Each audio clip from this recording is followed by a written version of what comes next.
Bonjour à tous, c'est Yuri, créateur de Seedology.ai. Alors pour ceux qui ne le connaissent pas, Seedology.ai, c'est un site que j'ai pu créer pour les concepteurs, enseignants, liés au monde de la pédagogie. L'objectif avec Seedology.ai, en fait, c'était de créer une boîte à outils pour les formateurs, les concepteurs et les enseignants, afin qu'ils puissent générer du contenu pédagogique avec l'IA, mais de manière complètement RGPD et surtout en étant accompagné sur notamment les prompts de génération de contenu. Donc Seedology.ai c'est sorti il y a maintenant quelques semaines et le site propose donc un certain nombre d'outils à disposition des concepteurs. J'ai vraiment voulu, en créant Seedology.ai, que ce soit quelque chose qui soit très collaboratif et communautaire.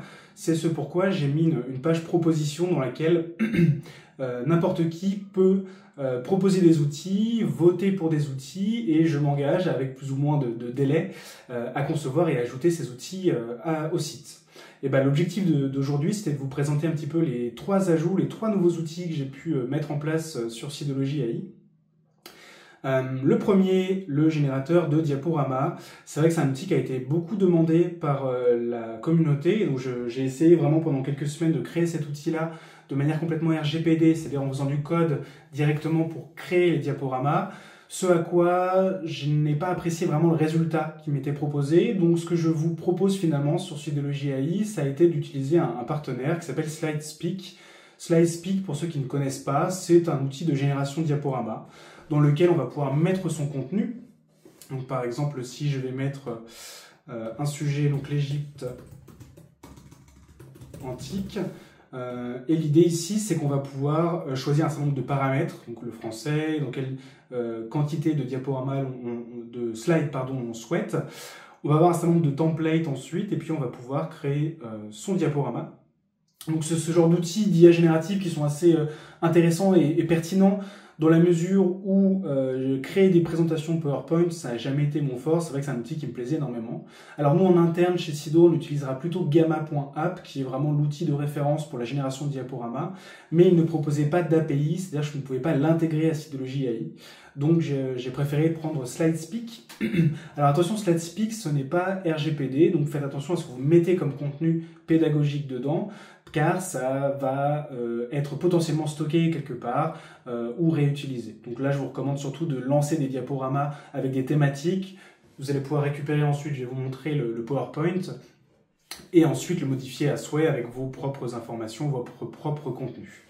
Donc là, vous voyez qu'on est sur SlideSpeak et ça génère le contenu. Alors je vous présenterai ça après, simplement pour vous montrer que je l'ai intégré directement ici, sur Seedology.ai. Donc vous allez pouvoir mettre en fait votre fichier docx, donc votre fichier Word qui contient vos notes ou votre Word, ou mettre ici le contenu pédagogique. Donc imaginons que je veuille faire quelque chose sur l'Égypte antique, je vais aller récupérer le contenu. Alors par exemple là je prends la page Wikipédia, je vais mettre ici le contenu sur l'Égypte antique, je vais lancer la génération.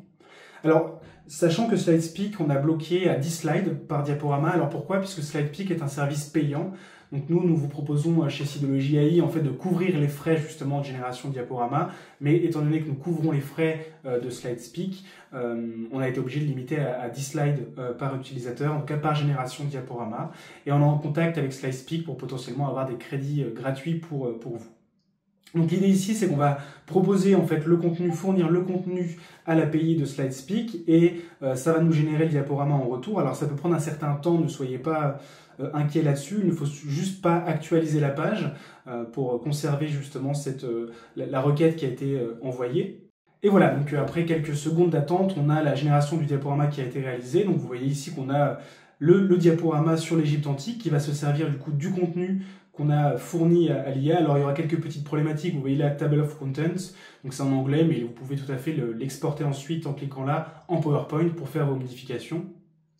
Ce que j'aime bien avec SlideSpeak, c'est qu'il a vraiment une intégration des schémas en fait dans les différentes slides, ce qui permet vraiment justement de voir différentes représentations visuelles et pédagogiques d'un même contenu. Donc là, la qualité n'est pas incroyable, mais si vous cliquez sur télécharger la présentation, vous allez pouvoir récupérer justement le fameux PowerPoint. Et vous allez voir qu'en ouvrant le PowerPoint, ici on a une qualité tout à fait normale, dans laquelle je vais pouvoir maintenant pouvoir modifier le contenu pédagogique. Alors on s'est permis de mettre un petit logo Seedo, mais vous pouvez tout à fait l'enlever si besoin, c'était simplement pour nous faire un petit peu de publicité. Donc voilà le premier outil, Diapo AI, qui permet de créer des contenus de présentation de formation assez rapidement, en tout cas d'avoir un premier jet. Si vous êtes intéressé d'en connaître d'autres comme Gamma ou SlideSpeak particulièrement, sachez qu'on propose des formations de 2 jours d'IA et pédagogie permettant de prendre en main ces outils de génération de diaporamas et d'autres outils. Deuxième outil que nous avons rajouté, qui avait été voté et proposé par la communauté, c'était un outil de génération de prompts. En fait, l'idée, c'est d'avoir un outil qui permet de créer un prompt spécifique pour un besoin donné. Donc, par exemple, je veux que l'IA, je veux générer un programme de formation sur l'Égypte. Donc ça, je sais que c'est quelque chose que je veux, mais je ne sais pas comment exactement le formater, l'écrire à ChatGPT. L'idée ici, c'est qu'on va décrire notre besoin ici.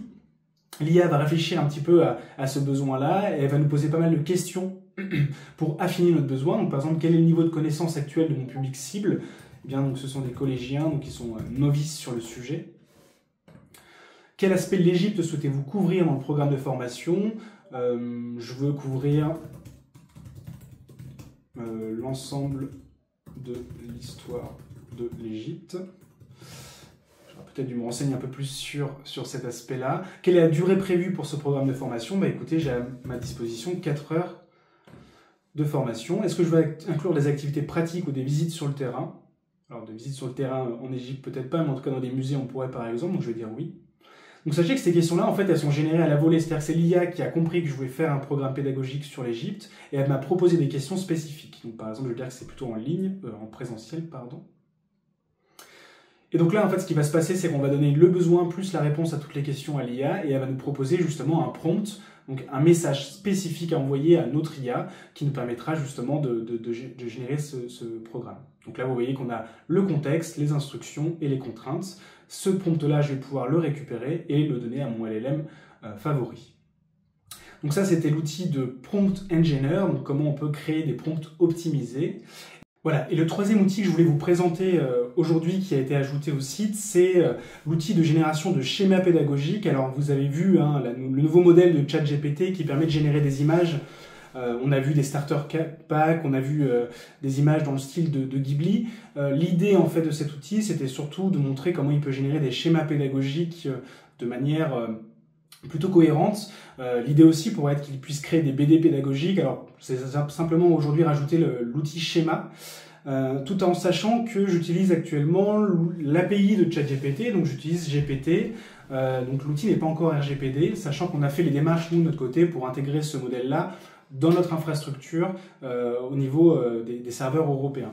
Donc de la même manière, ici on va pouvoir mettre en fait le contenu du schéma que l'on souhaite illustrer, en tout cas le contenu pédagogique que l'on souhaite illustrer.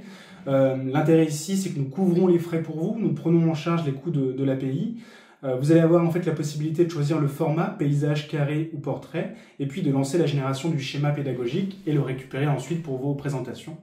Alors faites attention parce que ça peut prendre un petit peu de temps à charger justement l'image, donc je reviens vers vous dès que c'est prêt. Voilà, donc c'est prêt. Alors ça peut prendre un petit peu de temps justement à générer et à charger, mais donc là j'ai demandé le cycle de l'eau et puis effectivement on retrouve un schéma qui est assez sommaire en soi parce que j'ai pas mis beaucoup d'éléments en fait dans mes instructions. J'aurais pu préciser un peu plus la charte graphique, les éléments que je voulais vraiment avoir sur mon schéma, mais en tout cas on voit que c'est assez fonctionnel.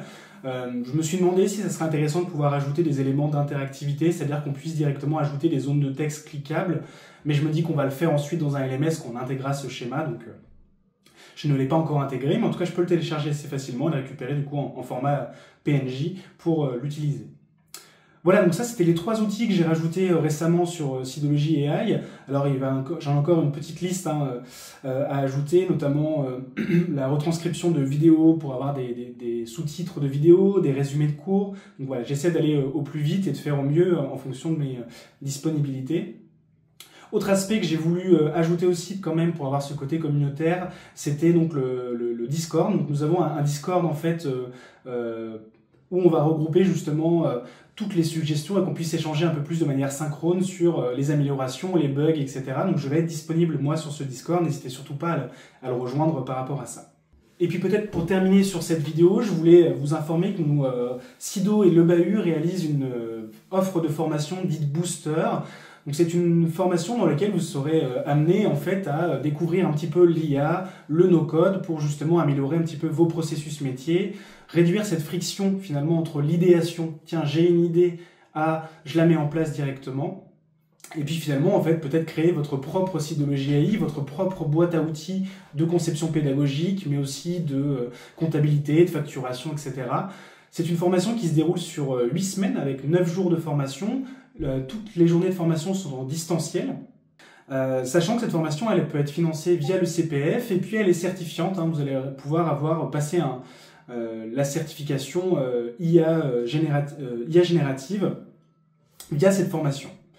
Et puis peut-être pour rappel aussi, nous organisons régulièrement des sessions de formation de 2 jours liées à l'IA et la pédagogie pour découvrir un petit peu tous les outils d'IA générative liés à la pédagogie. Voilà, j'espère que cette vidéo un petit peu de mise à jour vous a plu. Je vais essayer d'en poster régulièrement dès que j'ajouterai des mises à jour sur le site. Je vous souhaite à tous une bonne journée et à bientôt.